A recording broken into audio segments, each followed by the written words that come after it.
বন্ধুরা, আজকে আপনাদের জন্য নিয়ে এসেছি রূপনারায়ণ নদীর জ্যান্ত চিংড়ি মাছের মালাইকারি। প্রথমে চিংড়ি মাছকে ভালো করে পরিষ্কার করে নিয়ে তাতে লবণ, হলুদ গুঁড়ো, কাশ্মীরি লঙ্কার গুঁড়ো দিয়ে ভালো করে মাখিয়ে নিলাম। তারপর মিক্সিতে পোস্ত, কাজু, মগজদানা, কাঁচা লঙ্কা দিয়ে সামান্য জল দিয়ে পেস্ট করে নিলাম।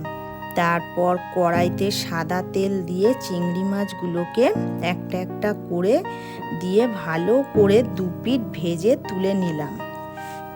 তারপর ওই তেলে রসুন বাটা দিয়ে সামান্য ভেজে নিয়ে পেঁয়াজ বাটা দিয়ে ভেজে নিয়ে টমেটো কুচি দিয়ে নাড়াচাড়া করে আদা বাটা দিয়ে মিশিয়ে নিয়ে লবণ, হলুদ গুঁড়ো দিয়ে কষিয়ে নিয়ে আগে থেকে পেস্ট করে রাখা মিশ্রণটি দিয়ে মিশিয়ে নিয়ে মশলা ধোয়া জলটা দিয়ে নাড়াচাড়া করে স্বাদ মতন চিনি দিয়ে নাড়াচাড়া করে ফুটে এলে নারকেলের দুধ বা এমনি দুধ দিয়ে মিশিয়ে নিয়ে ভেজে রাখা চিংড়ি মাছ দিয়ে কিছুক্ষণ ফুটিয়ে নিয়ে গ্রেভিটা শুকনো হয়ে গেলে তৈরি চিংড়ি মাছের মালাইকারি।